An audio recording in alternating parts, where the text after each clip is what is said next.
OHS cinema நேயர்களுக்கு வணக்கம். பூவே பூச்சூடவா இந்த திரைப்படத்தை பற்றி நீங்கள் நிறைய கேள்விப்பட்டிருப்பீங்க. இந்த திரைப்படத்தை நிறைய பேர் பார்க்கவும் செஞ்சுருப்பீங்க. பார்க்காம இருந்தீங்கன்னா கட்டாயம் பாருங்கள். நீங்கள் பார்க்குற அளவுக்கு மிகப்பெரிய தகுதியை கொண்ட திரைப்படம் அது.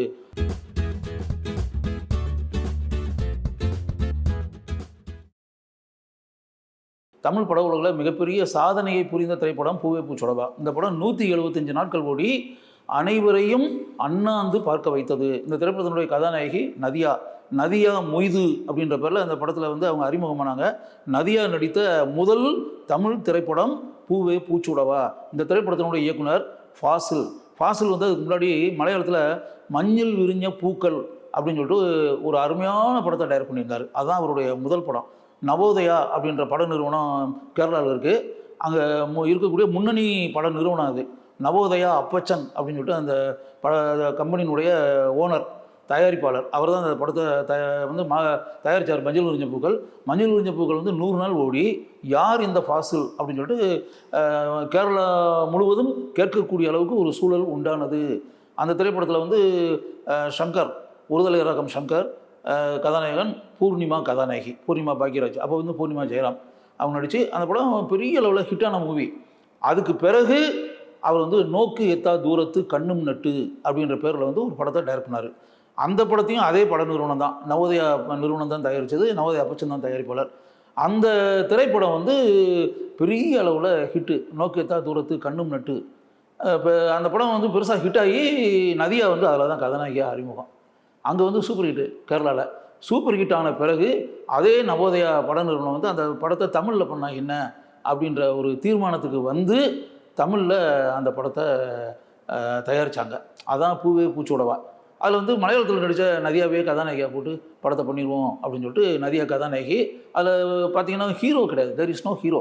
எஸ்வி சேகர் சும்மா பக்கத்து வீட்டு பையன் அப்படின்ற மாதிரி நடிச்சுப்பார். காதல் அந்த மாதிரி மேட்டர்லாம் எதுவுமே கிடையாது. இன்னும் சொல்ல போனால் பிளைன்லி ஸ்பீக்கிங் தமிழ்நாட்டில் ரசிகர்களும் சரி, பட உலக டிஸ்ட்ரிபியூட்டர்களும் சரி, இல்லாட்டி ஃபைனான்சியர்களும் சரி, இவங்கெல்லாம் ஒரு அளவுகோல் வச்சுருப்பாங்க. ஒரு படத்துக்கு இதெல்லாம் வேணும் அப்படின்ற மாதிரி. அதாவது கதாநாயகி, காதல், டூயட்டு, கவர்ச்சி பாட்டு, குத்துப்பாட்டு, காமெடி, ஃபைட்டு அப்படிலாம் சொல்லுவாங்க. இது எதுவுமே இந்த படத்தில் கிடையாது. கதாநாயகன் படத்தில் கதாநாயகனே கிடையாது. அப்போ கதாநாயகன் இருந்தால் தானே காதல். அப்போ காதல் கிடையாது, டூயட் கிடையாது, காமெடி அந்த மாதிரி மேட்டர்லாம் எதுவுமே கிடையாது, ஃபைட்டெல்லாம் கிடையாது, குத்துப்பாட்டு அதெல்லாம் ஒன்றுமே கிடையாது. டிஸ்ட்ரிபியூட்டர் என்னென்ன கேட்பாங்களோ அந்த மாதிரி மேட்ரு எதுவுமே கிடையாது. சினிமா பார்க்குற ரசிகர்கள் என்னத்தை எதிர்பார்ப்பாங்களோ அதெல்லாம் எதுவுமே கிடையாது. அந்த படத்தினுடைய அண்டர் கரண்டே அப்படின்னா ஒரு பாட்டிக்கும் பேத்திக்கும் இடையே இருக்கக்கூடிய பாசம், இதுதான் படத்தினுடைய கதை. நீங்கள் யோசிச்சு பாருங்கள். அதாவது பாட்டிக்கும் பேத்திக்கும் இடையில் இருக்கக்கூடிய ஆழமான பாசத்தை வச்சு ஒரு கதையா? உங்களுக்கு ஆச்சரியமாக இருக்குல்ல? உண்மையாகவே ஆழமான பாசத்தை வச்சு தாங்க கதை. மலையாளத்தில் பெரிய ஹிட்டாகி போய் பட்டி தொட்டியெல்லாம் அந்த படம் ஓடிச்சு. நோக்கேத்தா தூரத்து கண்ணும் நட்டு. அது அந்த நம்பிக்கையில் தான் தமிழ்நாட்டிலையும் இந்த மாதிரி மேட்டர்கள் இருக்குல்ல, சென்டிமெண்ட்டு, அன்பு, பாசம், அந்த மாதிரி மேட்டர்லாம் யூனிவர்சல். உலகத்தில் எந்த லாங்குவேஜில் வேணாலும் படத்தை எடுக்கலாம். இங்கிலீஷில் எடுத்தால் கூட படம் ஓடும். அதான் உண்மை. அதை ஃபாசில் நல்லா தெரிஞ்சு வச்சு தான் ஃபாசில் அந்த படத்தை ஸ்ட்ரைட்டாகவே தமிழில் அந்த படத்தை டைரக்ட் பண்ணி அப்படின்ற பேட்டர்னில் பண்ணாங்க. அந்த படத்துக்கு இளையராஜா மியூசிக் பண்ணார். தமிழில் ராஜா தான் மியூசிக்கு. அதில் கேஎஸ் சித்ரா அந்த படத்தில் பாட்டு பாடி அவங்களாம் ஆரம்ப கட்டம். அப்போ முதல் மரியாதை, இந்த படம் பூவே பூச்சூடவா, இந்த மாதிரி இதெல்லாம் அவங்க பாட்டு பாடி அப்போ தான் மேலே வந்துக்கிட்டு இருக்காங்க. சித்ரா பாடின பாட்டு எந்த அளவுக்கு அதில் ஹிட்டு அப்படின்றதெல்லாம் நமக்கு நல்லா தெரியுமில்ல. நீண்ட இடைவெளிக்கு பிறகு அதில் அந்த பாட்டி கதாபாத்திரத்தில் பத்மினி நடித்தாங்க. நாட்டிய பேரொளி பத்மினி அவங்க நடிச்சிருந்தாங்க. நதியாவுக்கு எக்ஸ்ட்ராடனரியான கேரக்டர்.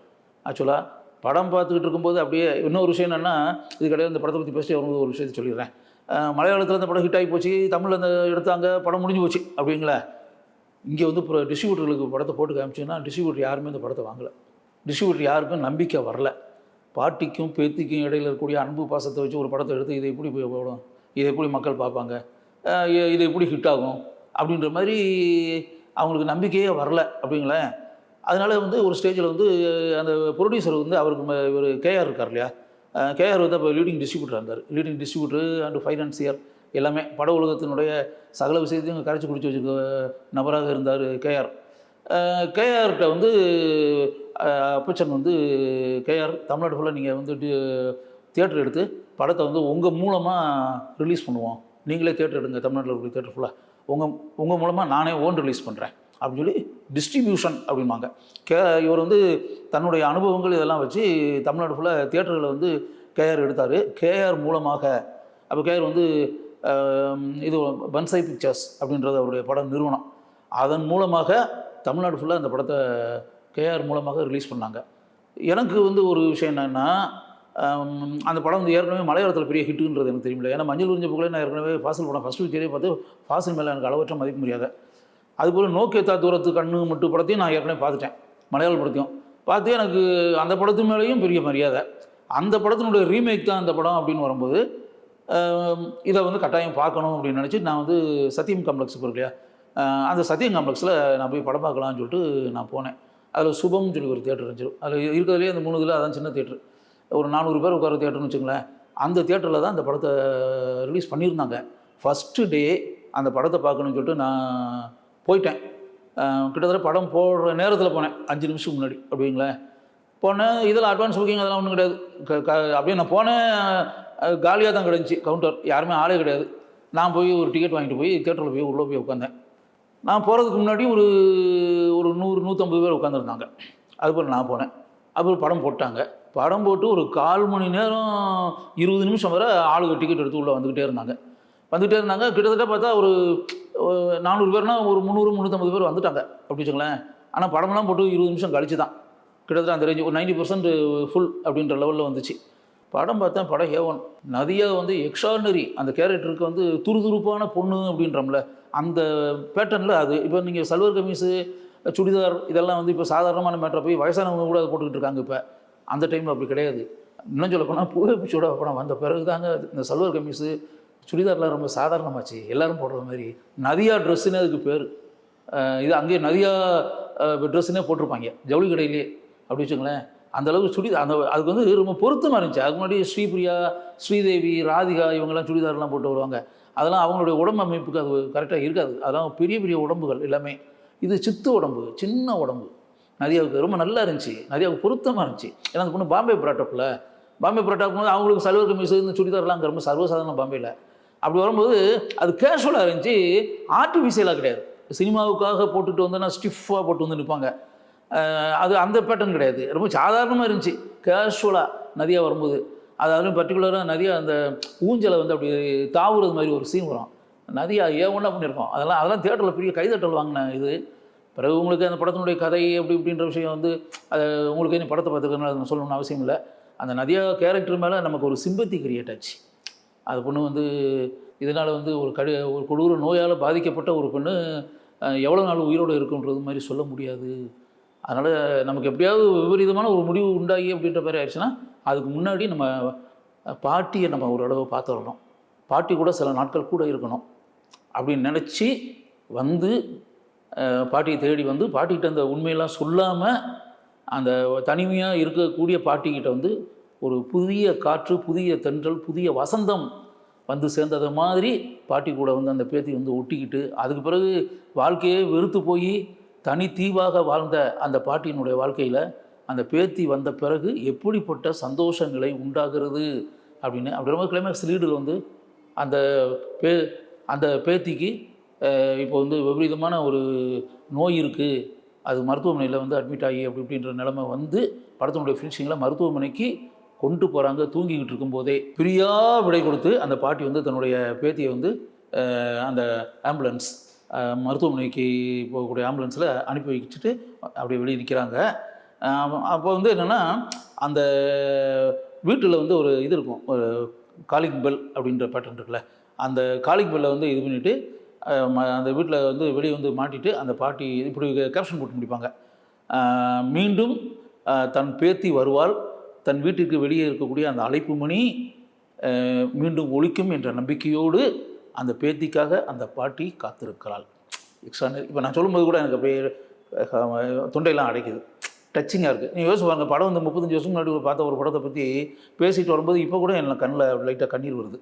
அப்போ நான் எந்த அளவுக்கு அந்த படத்து மேலே இன்வால்வ் ஆகிருப்பேன் யோசிச்சு பாருங்கள். நான் மட்டும் இல்லைங்க, தமிழ்நாட்டின் மக்கள் ஃபுல்லாகவே நதியா ஏதோ நம்ம வீட்டு பொண்ணுன்ற மாதிரி இருந்துச்சான்.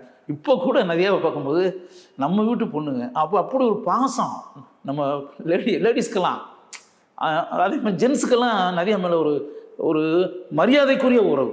நதியாவை எல்லாருக்குமே பிடிக்கும் செல்லமாக அப்படின்னு. நதியாவை தொடர்ந்து அதே மாதிரி நல்ல படமாக நடித்தது கூட ஒரு காரணம் அப்படி வச்சுங்களேன். அந்த படம் வந்து பார்த்துட்டு நான் வெளியே வந்தேன், எனக்கு ரொம்ப பெருமையாக இருந்துச்சு. அதாவது இப்போ ஃபாசில் வந்து தமிழில் ஃபஸ்ட்டு ஃபில்மு, ஆனால் மலையாளத்தில் அவர் எப்படி பேர் புகழ வாங்கிச்சிருக்காரு, அதே தமிழில் வந்து என்ன அருமையாக பண்ணியிருக்காரு, ஒன்றா பண்ணியிருக்காரு அப்படின்ற மாதிரி நான் வந்து நினச்சேன்.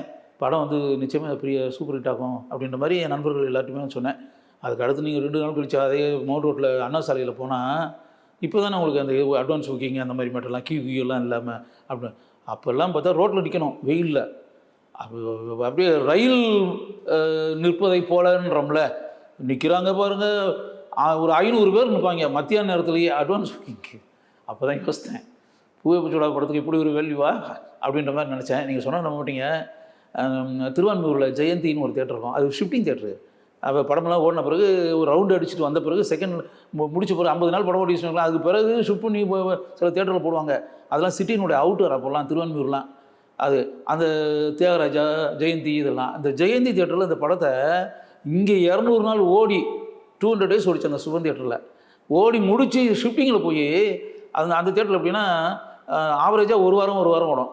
நல்ல படம், சூப்பர் ஹிட் படம். இப்போ ரஜினிகாந்த் கமலஹாசன் இவங்களாம் நடிச்சாங்கன்னா 2 வாரம் ஓடும் அப்படிங்களேன். இந்த படம் நீங்கள் சொன்னால் நம்ப மாட்டீங்க, 5 வாரம் ஓடிச்சு. ரெகுலர் ஷோ, டெய்லி 3 ஷோ, 5 வாரம். ரஜினி கமல் படமே கிடையாது அப்படி ஒரு ரன்னிங். அப்போ யோசிச்சு பாருங்கள், அதுவும் சிட்டியில் மிகப்பெரிய சூப்பர் ஹிட் ஆன பிறகு 200 நாள் சிட்டிக்குள்ளே ஓடின பிறகு 5 வாரம் அந்த தேட்டரில், சிட்டி அவுட்டரில் இருந்த அந்த தேட்டரில். யோசிச்சு பாருங்கள், அந்த தேட்டர்லையும் கூட நான் படம் பார்த்தேன், ஜெயந்தியில் கூட அந்த படத்தை. அதுக்கு பிறகு சுரத்தெல்லாம் பார்த்து முடிச்சு அது நீண்ட நாட்களுக்கு பிறகு ஷிஃப்டிங் வரும்போது அப்படின்ற மாதிரி வச்சுங்களேன். அதேமாதிரி வெளியே வந்து நான் ஜட்ஜ் பண்ணேன், இந்த படம் சூப்பர் ஹிட் ஆகும் அப்படி என் ஃப்ரெண்ட்ஸ் எல்லாத்தையுமே சொன்னேன். அதேமாதிரி படம் 175 நாள் தாண்டி ஓடி ஃபாசில் அப்படின்ற அந்த டைரக்டர் வந்து ஒரு மரியாதைக்குரிய இயக்குனர் அப்படின்ற மாதிரி தமிழக மக்கள் நினைக்க ஆரம்பித்தாங்க.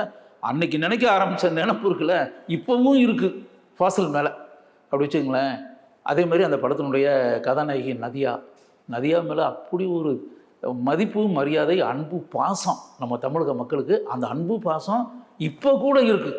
நதியா அம்மாவை நடிச்சுக்கிட்டு இருக்கும்போது கூட அந்த அளவுக்கு ஆழமான ஒரு பதிவை பூவே பூச்சோடவா திரைப்படம் உண்டாக்கி இருந்தது அப்படின்னு.